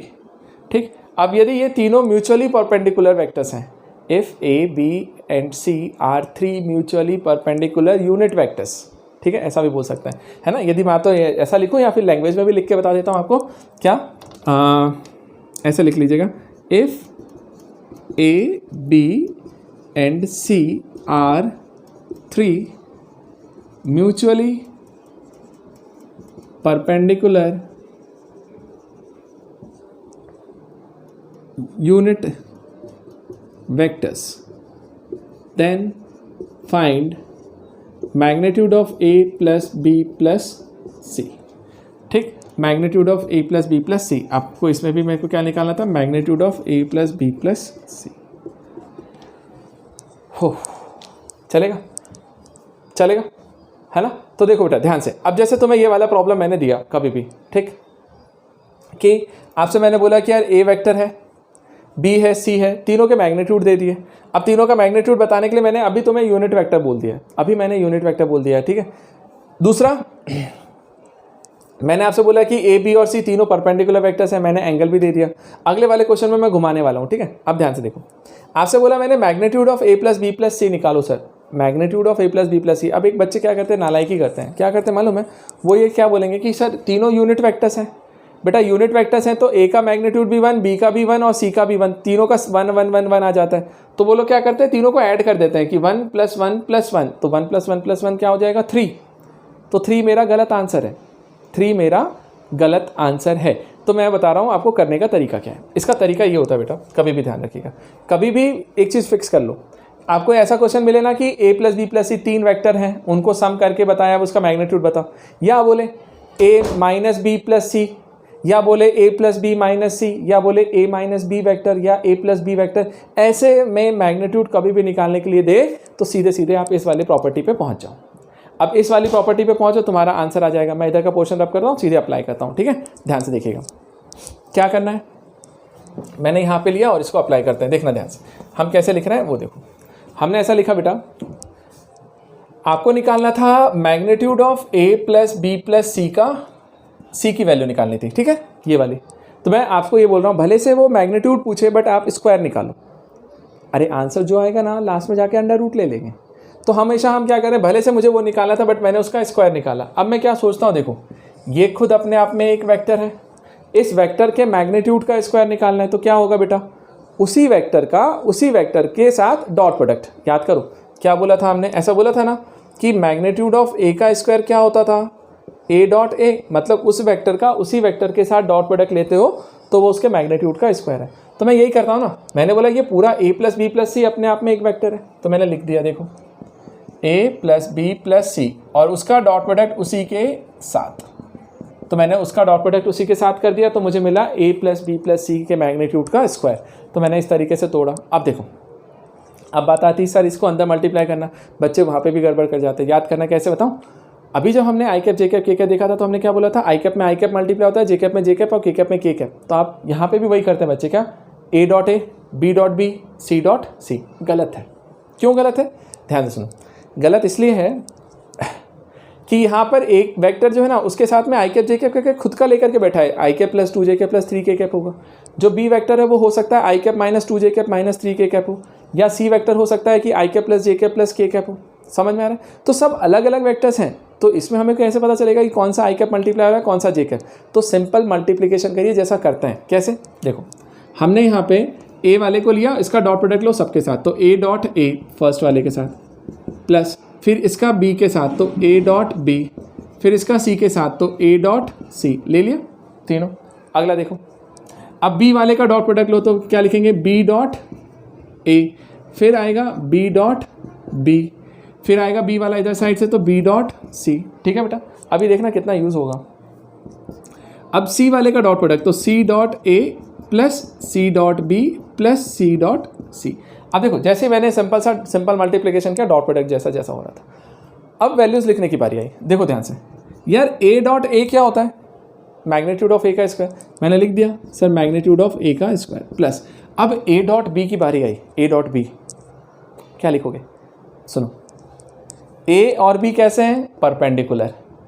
तो दो वेक्टर यदि परपेंडिकुलर हो तो उनका डॉट प्रोडक्ट जीरो होता है। अभी पढ़ा था लास्ट प्रॉपर्टी कि दोनों वेक्टर हैं तो cos थीटा cos 90 हो जाएगा, cos 90 जीरो, तो दोनों का डॉट प्रोडक्ट जीरो। तो मैंने बोला ए और बी परपेंडिकुलर वेक्टर हैं तो इनका डॉट प्रोडक्ट जीरो होगा, तो सीधे सीधे उसकी वैल्यू जीरो लिख लो प्लस। अच्छा बताओ, ए डॉट सी, आपको ए और सी भी परपेंडिकुलर है, तो ए और सी भी परपेंडिकुलर है तो उनका डॉट प्रोडक्ट भी जीरो। बी डॉट ए, कोई फर्क नहीं पड़ता मैं बी डॉट ए लिखूँ या ए डॉट बी, और परपेंडिकुलर है तो डॉट प्रोडक्ट 1 जीरो, तो ये भी जीरो हो गया। बी डॉट बी ये दे देगा बेटा मैग्नीट्यूड ऑफ बी का square plus B dot C की value zero, C dot A की value zero, C dot B की वैल्यू जीरो, सी ये आएगा मैग्नीट्यूड ऑफ सी का स्क्वायर। अब देखो वैल्यू रखो और आंसर। यहाँ पे अपन क्या निकाल के चल रहे थे, magnitude of A plus B plus C का स्क्वायर, है ना, इक्वल टू क्या है, मैग्नीट्यूड ऑफ ए। अच्छा ए क्या था, यूनिट वेक्टर, तो उसका मैग्नीट्यूड 1, तो मैंने लिखा 1 का square plus magnitude of B का स्क्वायर तो 1 का square plus magnitude of C का स्क्वायर तो 1 का स्क्वायर। तो बेटा 1 प्लस 1 प्लस 1 3 हो जाएगा, तो ये 3 आ गया, ये पूरा ये स्क्वायर आया है। तो आपको निकालना था magnitude of A plus B plus C equal to क्या हो जाएगा, अंडर रूट 3। आप रूट ले लीजिए तो रूट 3 मेरा आंसर आ जाएगा। और सुनो मेरी बात बताऊँ क्या, कई बार हमारे दिमाग में आएगा कि रूट लेंगे तो प्लस माइनस लगेगा, प्लस माइनस रूट 3, नहीं, क्योंकि फाइनली तो आप मैग्नीट्यूड निकाल रहे हो ना, मैग्नीट्यूड नेगेटिव नहीं आता, इसलिए हमें आंसर कैसा देना पड़ेगा, प्लस रूट 3। तो सिर्फ प्लस वाला लीजिए, आंसर रूट 3 आ गया। तो इस तरीके से जाना होता है बेटा, कभी भी ए प्लस बी प्लस सी का स्क्वायर दे दिया, ए माइनस बी प्लस सी दे दे, कुछ भी दे दे, ऐसे कोई भी क्वेश्चन आएगा ना, हमेशा इस प्रॉपर्टी पे जाएंगे और सॉल्व करेंगे। मैं सिर्फ अभी एक करवा रहा हूँ, अभी हम जस्ट प्रॉब्लम करना स्टार्ट करेंगे ना, तब अपन मिक्स करके पंच करेंगे उस सारी चीज़ों को। तो बहुत सारे क्वेश्चंस करवा करके मैं आपको जाऊंगा इस पर। बस मुझे बताओ क्या आपको ये प्रॉपर्टी क्लियर हुई कि भैया ऐसा प्रॉब्लम आएगा तो इस वाली प्रॉपर्टी पे जाओ, आपका आंसर तुरंत निकल के आ जाएगा। हाँ जी, अब देखो जैसे ये वाला पोर्शन कंप्लीट हुआ हमारा, ये आपकी 7th प्रॉपर्टी हो गई। ठीक, अभी आइए 8th वाले पे एक और प्रॉपर्टी देखते हैं। मैं आपको सारे टाइप बता रहा हूँ कि एक ही लेक्चर में मैं आपको सारी चीज़ें ख़त्म करके दे रहा हूँ। अब देखना, देखो अब ये 8th प्रॉपर्टी हमसे क्या बोलता है, ये प्रोजेक्शन फॉर्मूला है बेटा। वो आपसे पूछता है कि कई बार कि projection of a vector, projection of A on B, आपको बताना है कि ए वेक्टर का बी वेक्टर पर प्रोजेक्शन क्या होगा, projection of A on B. अब ए वेक्टर का बी पर प्रोजेक्शन क्या है। अब हम यहाँ फंस जाते हैं कि प्रोजेक्शन होता क्या है, हमें तो यही नहीं मालूम प्रोजेक्शन क्या है।